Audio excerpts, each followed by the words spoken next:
Graça e paz, amados. Glória a Deus. É assim que funciona. Hoje nós vamos falar de uma parábola do Senhor Jesus. Jesus gostava de parábolas. E não tem nada melhor para você aprender didaticamente, pedagogicamente, quando você tem um exemplo.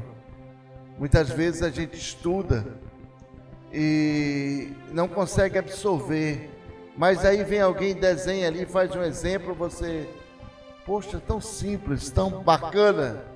Jesus usou dessa metodologia para ensinar o povo.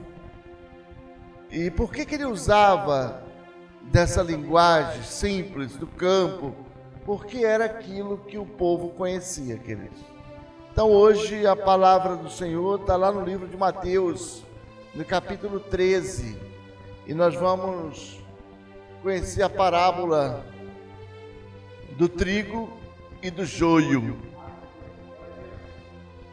Vamos ler, queridos, lá no versículo de número 27. Eu vou pedir uma coisa para vocês: não fechem a Bíblia de vocês. Hoje nós vamos batalhar, e o bom soldado é aquele que maneja bem a sua espada. Apesar de que tem uns camaradas que trazem umas espadas pequenininhas, olha, um canivete. Mas vamos ler lá no versículo de número 27. A Bíblia diz o seguinte: então os servos do dono da plantação chegaram até ele e disseram: o Senhor não tinha plantado a boa semente? Então, de onde veio o joio? Feche seus olhos, queridos. Pai, em nome de Jesus, nós te damos graça, Senhor, porque o Senhor é bom e abençoador, e a sua misericórdia tem nos alcançado, Pai. Fala conosco, fala aos nossos corações, Pai. Fala aos que têm pouco entendimento, fala aos entendidos. Abre, meu Pai, a nossa mente, e que possamos absorver de Ti e vir dar esse fruto na estação correta. Tira de nós o cansaço, o enfado, a preocupação com a conta de luz que vai vencer, com a conta de água. Tira de nós a preocupação com o prestamista que está querendo cobrar. Senhor, resolve essa situação aí para a gente, mas hoje nós queremos ficar com a mente aberta. Queremos ficar com a mente aberta para receber a Tua palavra, Senhor. Ser conosco, tira a dor, tira a opressão, tira a angústia que invade o nosso ser. Pai, nós lançamos tudo isso por terra na autoridade do nome de Jesus e vamos honrar as nossas dívidas em nome do Senhor Jesus. Amém. Poder sentar, queridos. A Bíblia diz que os servos do dono da plantação chegaram com ele e disseram: Senhor, mas o Senhor não tinha plantado a boa semente? Então de onde é que veio o joio? Sabia que a gente podia fazer essa pergunta todo dia, para nós mesmos, lá no espelho, na hora que a gente está levantando de manhã, com aquele rosto maravilhoso, a gente olha para o espelho assim: Senhor, o Senhor não falou que plantou a boa semente? E de onde é que veio o joio, Senhor? Para perturbar a minha mente, para perseguir aí os planos, para ser um calo no meu sapato. E a resposta, queridos, o Senhor vai dar lá no 24, Ele vai nos ensinar muito nesse versículo aí. E, aliás, esse capítulo 13, ele é cheio de ilustrações sobre a semeadura. Então, lá no 24, o que diz o 24? 25. Eu já falei várias vezes para vocês aqui na igreja que Satanás, ele não dorme não, queridos. É 24 horas ligado. Não sei o que ele toma, mas é 24 horas ligado. Jesus vai dizer que o reino dos céus é semelhante a um homem que fez uma plantação, mas na calada da noite veio Satanás e plantou o joio no meio da plantação. Satanás, ele não dorme. Você acha que Satanás vai dormir ou vai tirar férias? Está errado, está equivocado. Satanás não dorme. A Bíblia diz que ele anda ao derredor. Por que ao derredor, França? Porque ao redor existem anjos acampados ali que te protegem. Mas ele anda ao derredor tentando tragar. Ele não dorme. Não dorme. E ele é um produtor rural também. Ele planta também. O Senhor foi lá e plantou a boa semente do trigo. Ele foi lá e plantou a mau semente do joio. O trigo e o joio são bem parecidos. Não dá para diferenciar eles quando estão pequenos. Inclusive, alguns disseram: mestre, queres que vamos lá e arranquemos o joio? Ele disse: não faça isso. É necessário que eles cresçam juntos. Porque é possível que quando vocês agora forem fazer essa separação, possam arrancar muitos do trigo que foi plantado. Então deixa eles crescerem, e quando for na época da colheita, ali vai ser feito uma separação. E todo esse joio vai ser jogado no fogo. E o trigo vai ser armazenado em celeiros. Isso foi o que o Senhor disse para aqueles trabalhadores. Uma parábola que ele conta a respeito do reino dos céus. Alguém um dia perguntou, disse: eu não entendo por que Deus permite o mal no mundo ainda. Por que ele não destruiu o mal? Porque se ele destruir o mal, ele vai levar uma galera com ele. Muitos vão com ele. Muitos. Por isso ele não destrói o mal. Por enquanto não. É necessário que ainda permaneça por algum tempo, mas vai chegar o tempo que vai haver essa divisão. E as pessoas às vezes elas não entendem. Mas como que ele permite o mal? Eu vi uma moça na televisão chorando, mas por que Deus permite o mal? Por que ele não acaba o mal? Porque ele vai acabar com todos nós. A pergunta é: quem é bom? Acho que perguntaram isso para o Senhor: quem é bom? Bom mestre. Ele disse: quem é bom? Bom só o meu Pai que está nos céus. Galera, aqui tudo é mal. Então se ele arrancar um, vai levar todo mundo com ele. Não dá para arrancar. É necessário que cresçam juntos. E um dia ele vai fazer a separação entre o joio e o trigo. Mas isso não convenceu bem os discípulos. Os discípulos ainda ficaram um pouco pensativos, outros temerosos.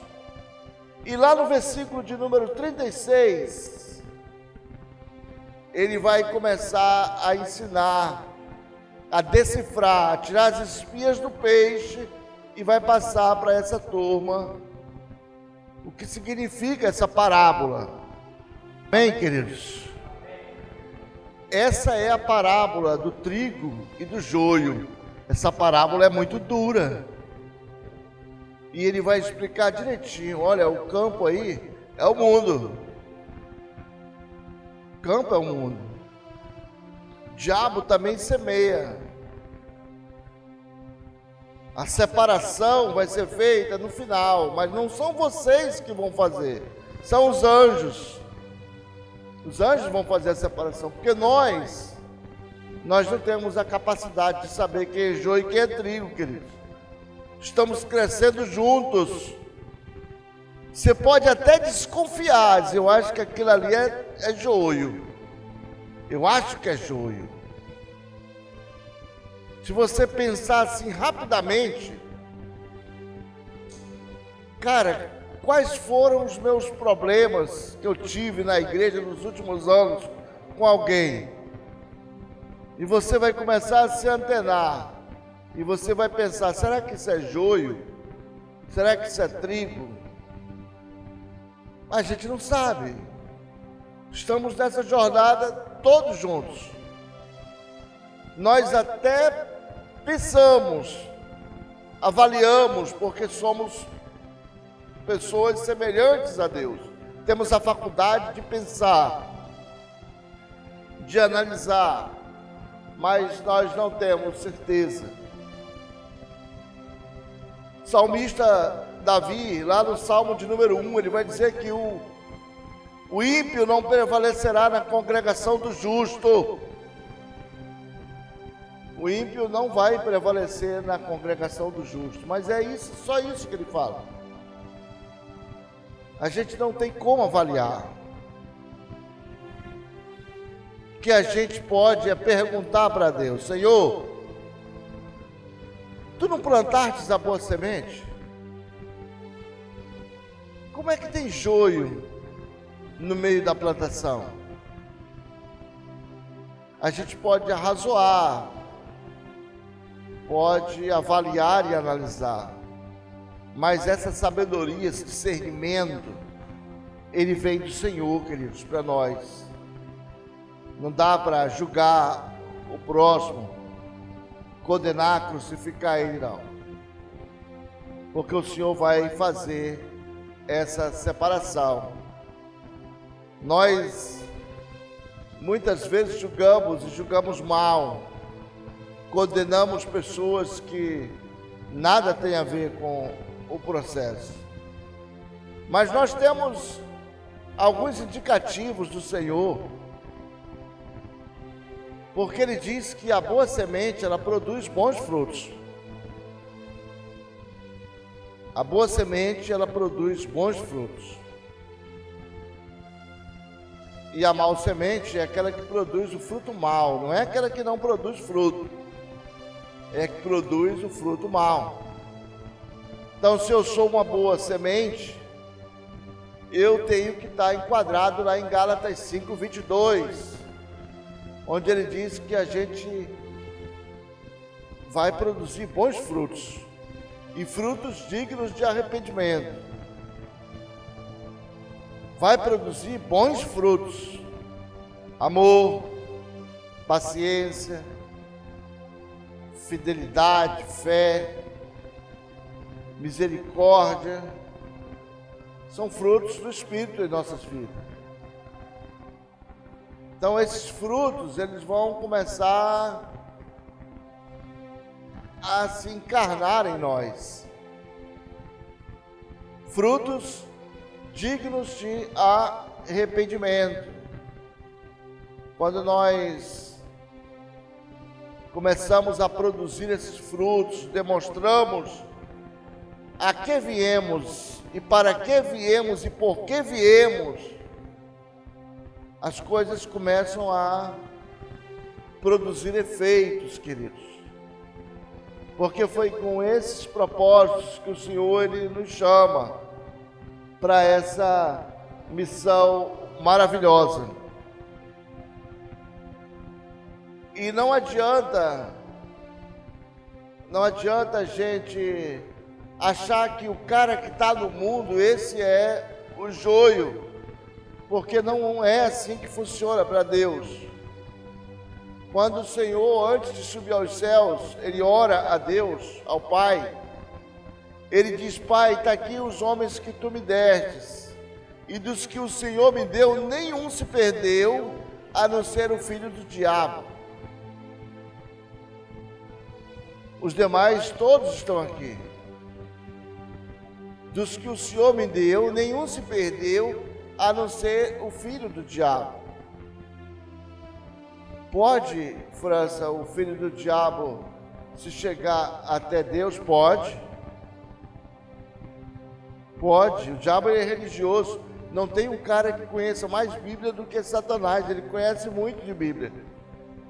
Antes que o homem fosse formado, ele já existia, ele já conhecia. Ele sabe muito e ele não morre. Até agora ele não morreu. O homem vive 100 anos e vai embora. Satanás está aí esse tempo todo. Ele não morre e ele nem dorme. Então ele conhece muito. Não adianta o cara ler a Bíblia e ler a Bíblia umas 10 vezes e achar que ele é o cara. Porque Satanás conhece muito de Bíblia. Satanás é atrevido. Ele teve a petulância de querer discutir Bíblia com o Senhor Jesus no deserto, quando o Senhor estava sendo ali provado. 40 dias de jejum, Satanás foi lá e questionou o Senhor. Ele disse: olha, se tu quiseres, tu pode se transformar essas pedras em pães. E Jesus vai dizer: olha, está escrito, Satanás, nem só de pão viverá o homem. Então Jesus, ele é, como o Senhor é a própria palavra, ele teve argumentos para rebater todos os argumentos de Satanás. Depois Satanás disse: olha, se tu quiseres, tu pode pular daqui abaixo, porque está escrito que o Deus iria mandar te sustentar, segurar. E Jesus disse: Satanás, mas também está escrito: não tentarás o Senhor teu Deus. E por aí vai, queridos. Então Satanás, ele conhece muito de Bíblia. O problema é que ele distorce a palavra e transforma essa palavra em joio.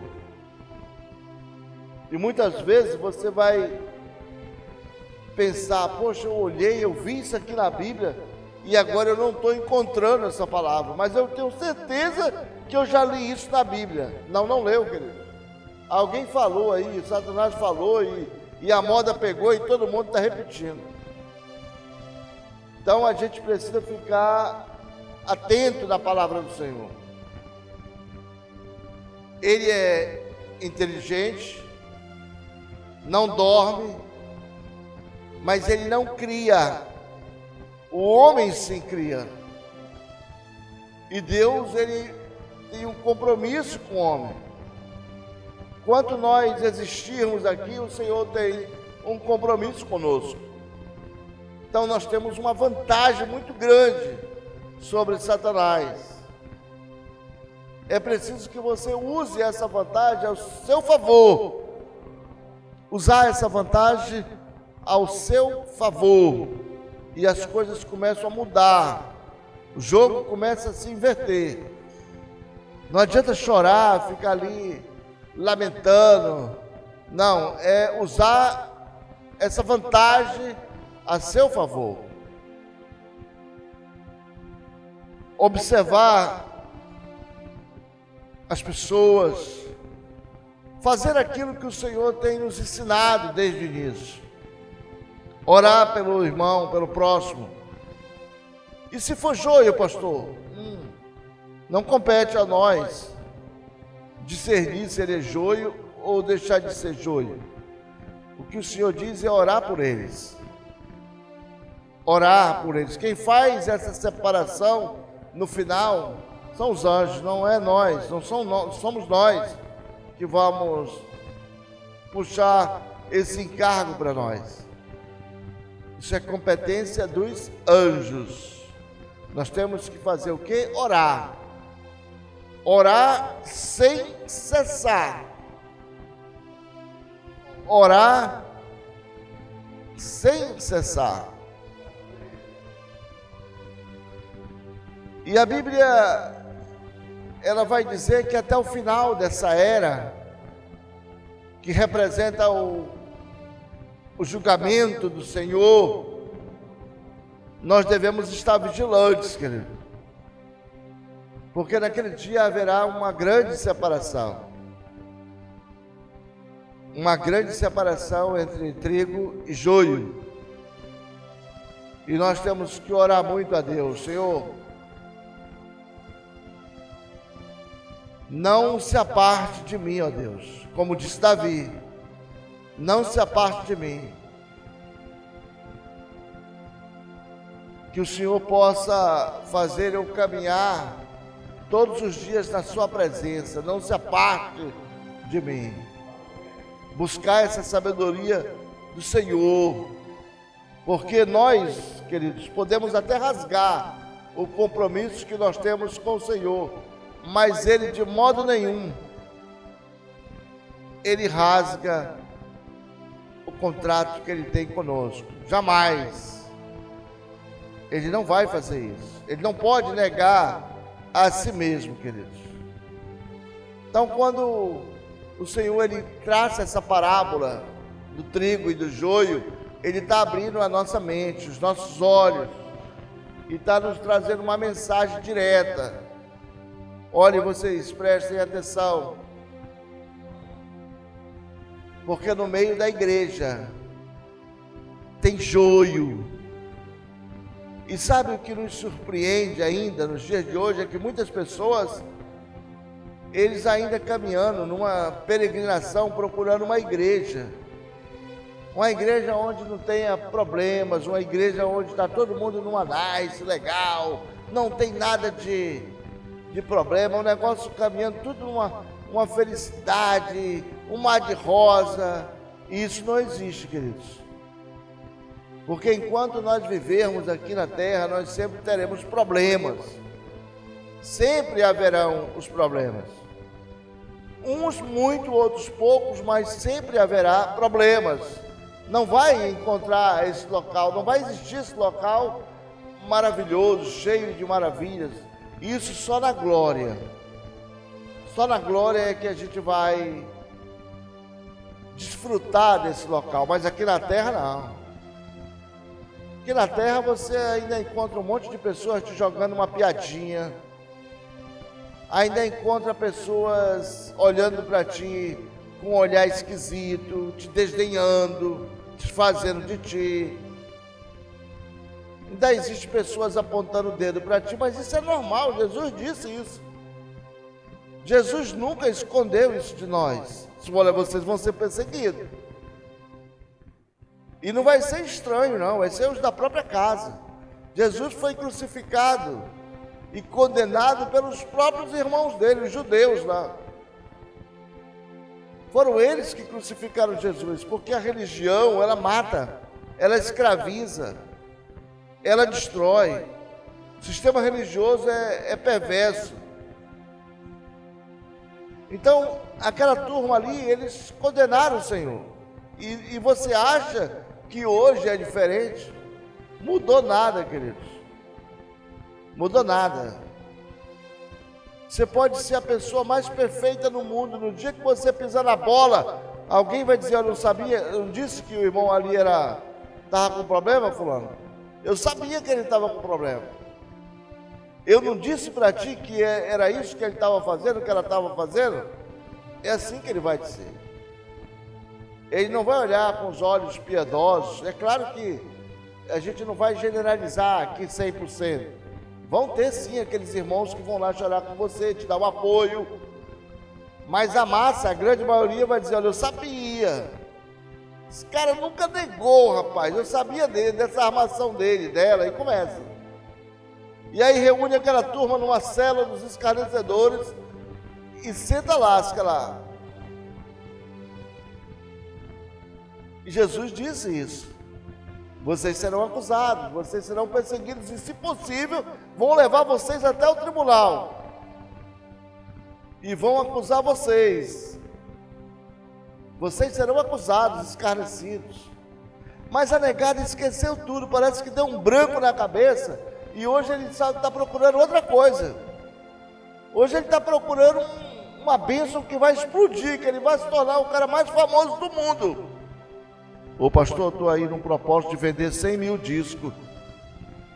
Como, rapaz? Estou atrás da minha bênção, eu quero vender 100 mil discos. Quero me tornar famoso.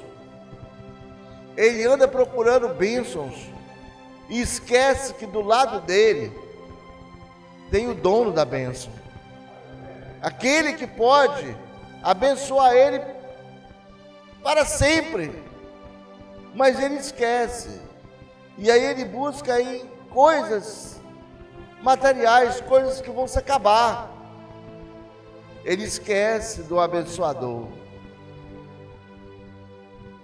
Se Jesus pudesse dizer, olha, você já tem a Cristo, já tem a Jesus. Não, o senhor não está entendendo, pastor, que eu estou no propósito de 1 milhão de discos, eu quero ganhar platina. Se o MC fulano de tal vende, a fulano de tal vende, porque eu não posso, sou um cantor gospel, pastor. E o propósito é esse, é de chegar a 1 milhão de discos. Não vai chegar a nada, queridos, porque ele não entendeu a mensagem de Deus. Não entendeu, e a Bíblia diz que vai chegar um dia que vai haver separação, os anjos vão fazer separação, vai tirar o joio todinho e vai jogar no fogo. Cara, um dia desse, falando, disse, mas escuta, vocês creem que Deus, ele jogará os seus próprios filhos no fogo ardente? E aí um outro pastor diz, olha, eu creio. O outro diz, olha, eu não sei.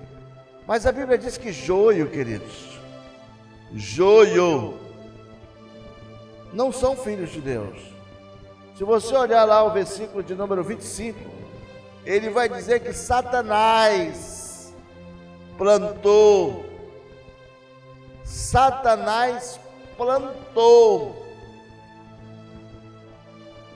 para a gente começar a ficar esperto. Não tinha percebido ainda esse detalhe, mas existe. Quando ele vai subir aos céus, vou falar de novo, ele diz, Pai, dos homens que o Senhor me deu, nenhum se perdeu, a não ser o filho do diabo. Não era filho de Deus, era filho do diabo. Quem vai para o fogo não são os filhos de Deus, mas os filhos do diabo, queridos. E a gente precisa discernir esses detalhes. Tem muita gente aí achando que a coisa está normal. Não, eu acho que isso é relativo, mas acho que isso é forçação de barra, é relativo, acho que não tem nada a ver. Não tem nada a ver, não. Acho que o senhor está equivocado. Deus não vai mandar filho dele para o fogo. Não vai mesmo, não são filhos dele. Mas filhos do diabo, ele mesmo fala isso aí. E a gente precisa começar a prestar atenção nisso aí, querido. E perguntar para o Senhor sem medo. Senhor, o Senhor não plantou a boa semente? O que o joio está fazendo no nosso meio? Essa pergunta ela tem que ecoar todos os dias. Porque são as perguntas que movem o mundo. O que o joio está fazendo no nosso meio? O que eu posso fazer para ajudar a plantar a tua boa semente, Senhor? O que eu posso fazer para mudar conceitos, padrões de comportamento, paradigmas? O que eu posso fazer, Senhor? É esse papo que você tem que ter com Deus, queridos. Uma oração simples. Tem camarada que ele ora, ele se ajoelha, é fariseu. Ele se ajoelha e ele diz, ó Deus de Abraão, de Isaac, de Jacó, Deus fulano de tal. E ele vai dizer, não, eu estou equivocado, eu não sou Deus de mortos, cara. Eu estou aqui do teu lado, dentro do teu coração, apenas querendo que tu fale de ti. Esquece Abraão, esquece Isaac, esquece Jacó. Esses aí já estão com a vida deles arrumada. Eu quero saber da tua vida. É assim que a gente tem que orar. Orar e botar o nome da pessoa mesmo direto. Não ficar segurando nos outros aí. Aí é covardia. Quando orar, você tem que dizer assim, oh, Deus do França, Deus do Rafael, Deus do Menezes. É assim que funciona. Porque Abraão, Jacó, já foram, queridos. A gente tem que orar e colocar o nosso nome na responsabilidade, porque a parada é conosco. E chamar Deus para uma conversa mesmo, real. Um Deus que está presente na tua vida, do teu lado, Ele está ali juntinho de ti, mas tu acha que Ele está muito longe. Acha que Ele está longe, Ele não está vendo. Eu vou pegar só uma. Vamos ver se dá certo. É só uma, acho que não tem nada a ver. A Bíblia diz, queridos, que o Senhor está à porta, batendo. Se tu bater e se tu abrir e deixar Ele entrar, Ele entra e ceia contigo. É outro contexto, pastor? É não, é isso mesmo. Ele ceia contigo e vai ter festa no céu. Porque Ele ama um pecador que se arrepende. Agora, quando você estufa o peito, fica igual um peito de pombo. Não, não é comigo, eu não tenho culpa, eu sou um cara isso. Lembra do fariseu? Que ele batia no peito e dizia: Pai, graças eu te dou, porque o Senhor não me fizeste mulher. Porque o Senhor não me fizeste como aquele samaritano. Porque eu dou o dízimo do endro, do cominho. E pai, tal, e começou a querer levar Deus na conversa fiada. Jesus dá um toque lá para o discípulo amado. O que tu acha desse papo, desse caboclo? Isso a gente ouve muito hoje, nos dias de hoje ainda. E Jesus vai reprimir esses caras duramente. Lá em Mateus 23, ele vai dizer: está tentando se justificar pelo que tu faz, dando teu dízimo, mas tu esquece do que é mais importante na lei. E ele vai dizer: olha, na verdade eu te digo que aquele outro lá que disse: pai, eu nem sei orar, mas estou aqui num papo contigo legal, tentando levar uma conversa boa contigo. Me perdoa e me bota aí nesse negócio. E o Senhor disse que aquele homem humilde, que nem sabia orar, aquele sim foi justificado. Mas muitas vezes nós queremos dizer: não, eu sou. Olha, eu sou crente há tantos anos e tal, e começa a querer se justificar diante de Deus. E a Bíblia diz que quando nós queremos nos justificar diante de Deus, nós não passamos de absorvente, queridos. Absorvente mesmo, pode ler lá na Bíblia. Algumas versões antigas vão falar trapos de imundícia, mas uma versão mais nova vai dizer: olha, isso não passa de um absorvente. Porque quer se justificar diante de Deus e não dá para o homem querer se justificar diante de Deus. O que nós temos que fazer é orar e dizer: Senhor, aonde é que eu tenho que levar essa boa semente? Porque joio não, Senhor. Quero levar trigo para essa galera. Joio jamais. Mas é levantar com fé, com força, e dizer: eu vou. Eu sei que você pode dizer: mas eu não tenho tempo. Não, tempo você tem, você não dá prioridade. Talvez você diga: mas é complicado. As pessoas são difíceis. Não tem ninguém difícil. Nós é que fazemos a dificuldade. Já levei a palavra, pastor, para fulano e cicrano, mas eles não quiseram ouvir. Não é só levar a palavra. Eu comparo uma pessoa que está no mundo, longe dos caminhos do Senhor, como uma criança que não tem noção do que faz. Você precisa dar a boca, comida, alimentar. Se você chega com um bebezinho novo e colocar uma mamadeira para ele do lado, diz: olha, toma aí, depois eu volto aí para ver como é que tu tá. A mamadeira vai estar do mesmo jeito. Ele não fez nada, porque ele não tem força, ele nem sabe que aquilo tem que colocar na boca. É necessário que haja mais do que uma jogada de folheto. Aquela jogada covarde, o cara só joga esperando que alguém vá ler aquele panfleto, aquele folheto. Ultrapassado, aquilo não funciona mais. É necessário que a gente vá além disso aí. Eu, pelo menos, não creio mais nesse evangelismo que você vai, que você não conhece ninguém. Não, o evangelismo ele tem que ser por amizade. Você tem que conhecer a pessoa. E eu não consigo encontrar metodologia melhor hoje do que uma célula, onde você está ali e vai conhecendo pessoas. Ao conversar com elas, você vai conhecendo pessoas. Você vai entendendo pessoas. Eu penso que é por aí o caminho. Você vai refletindo na vida de pessoas, conhecendo pessoas, dando uma palavra para aquelas pessoas. Isso é levar a boa semente, queridos. Isso é anunciar a palavra do Senhor. Isso é você mostrar que ainda existe trigo. Nem tudo é joio. Que Deus te abençoe e te guarde. Que você possa meditar nessa palavra. E que o Senhor possa te dar inteligência, sabedoria. E que você queira receber essa palavra. E que você queira receber essas bênçãos do Senhor. Que Deus nos abençoe e nos guarde.